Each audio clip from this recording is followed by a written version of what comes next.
আসসালামু আলাইকুম। আজকে নিয়ে এসেছি মাছের রেসিপি নিয়ে। আর সেটা হলো ইলিশ মাছের ভর্তার রেসিপি। কিভাবে তৈরি করব সেটাই বলে দিচ্ছি। এখানে আমি ইলিশ মাছ দুটো ভালো করে লবণ, মরিচ, হলুদের গুঁড়া দিয়ে ভেজে নিয়েছি এবং মাছ থেকে কাঁটা বেছে নিয়েছি খুবই নিখুঁতভাবে।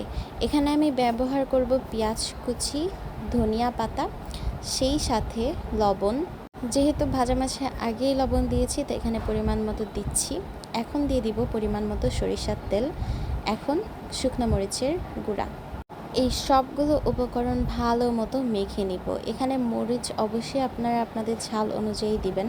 ভালো করে মাখা হয়ে গেলে এখানে বাকি ইলিশ মাছ যে ভেজে রেখেছিলাম এবং কাটা বেছে রেখেছি সেই জায়গাটুকু ভালো করে মিক্স করে নিচ্ছি। আপনারা চাইলে মাছের ভর্তা বানিয়ে দেখতে পারেন ঠিক এইভাবে, আর এটি খেতে অনেক বেশি মজার হয়।